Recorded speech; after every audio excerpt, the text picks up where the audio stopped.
Благодарам, председателе. Почитувана заменик министер, почитувани колеги пратеници,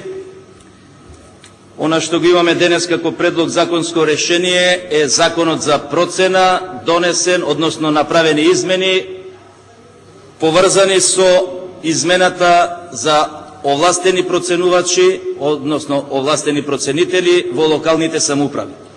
Меѓутоа, треба да се задржиме кај законот за проценка на други работи кои што се случува овде во Собранието на Република Македонија, кога истиот овој закон, истото ова законско решение ни беше донесено како предлог законско решение и тогаш помина законот и имавме поплаки од оние на кои што се однесуваше тоа законско решение. Сите вие знаете дека со тоа законско решение, иако во Република Македонија има и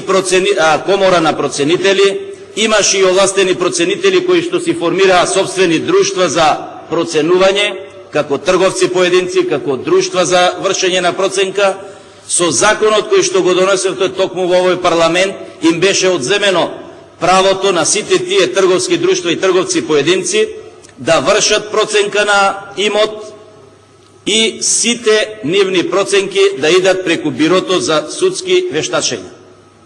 Тоа го направивте и се однесуваше и за банките, и за лицата кои што ја обувуваат дејност, и тој закон овде си помина. За среќа, опозицијската партија, односно опозицијата, не го поддржа тој закон, велејќи дека има одредени несогласности, има одредени работи кои што треба да се изменат и дека има работи кои што треба да им се дозволи на оние за кои што веќе еднаш е донесен закон, на кои што веќе еднаш им е кажано дека можат да обувуваат дејност на процена, наеднаш тоа право да им биде одземено. За среќа, набргу после 2-3 месеца, откако банките почнаа да не издаваат кредити без нивните проценители, кога овластените проценители во трговските друштва и трговците поединци се побунија во комората на проценители, веднаш дојде до измена на тоа законско решение и она што беше донесено беше да на банките и на штедилниците, а и трговските друштва и поединците како проценители да можат и понатаму да ја обавуваат дејноста, да можат да го користат нивниот печат и да можат да си остваруваат приходи по тој однос. Она што се прави и што ни е дадено денес како предлог законско решение, а кое што се однесува на измена на членот 2 и членот 5, каде што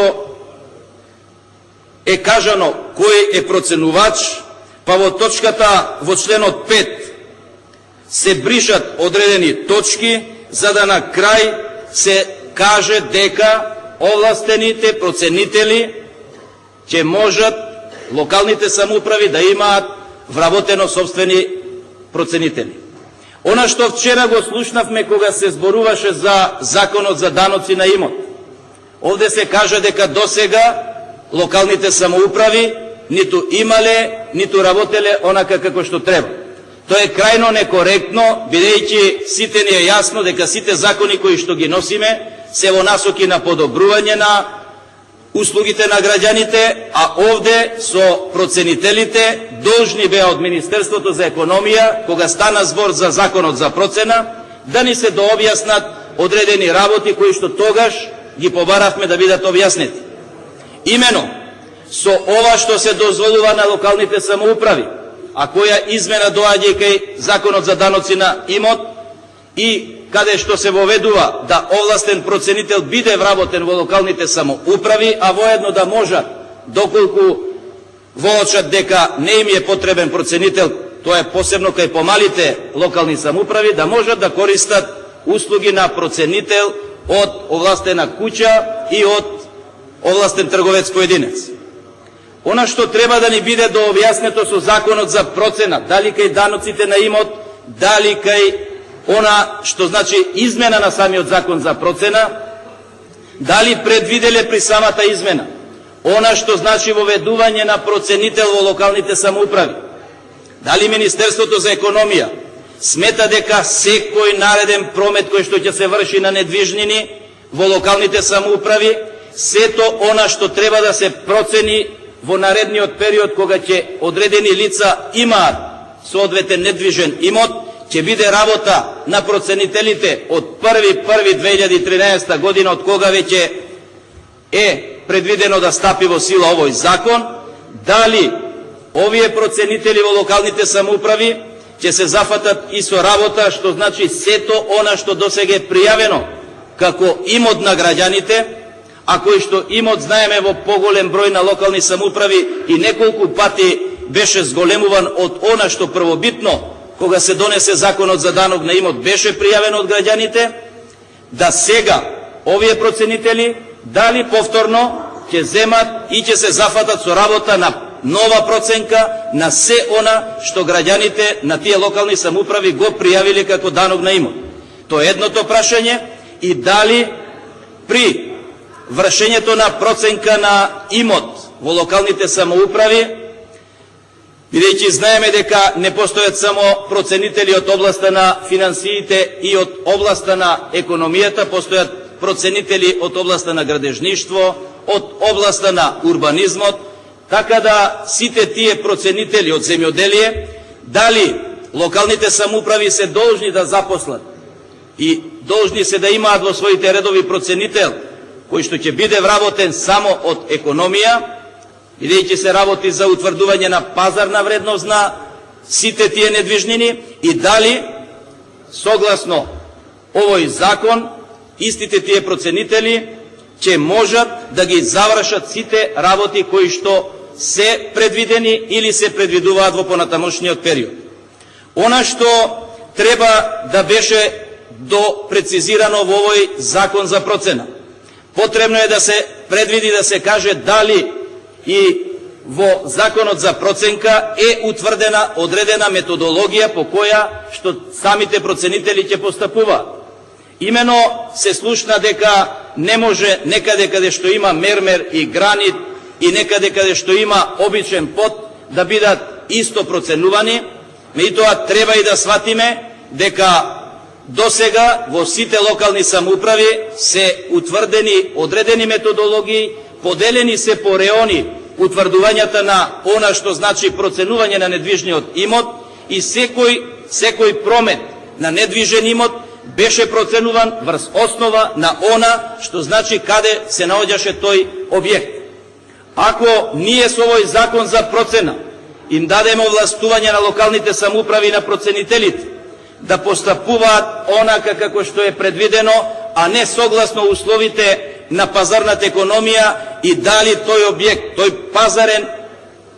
таа пазарна вредност на тој објект ќе биде доволна за да се остварува некаква економска вредност, треба да ни биде дообјаснето, и истото треба денес да го слушнеме пред да изгласаме еден закон со кој што можеби утре задутре ќе ги оштетиме самите граѓани во локалните самоуправи.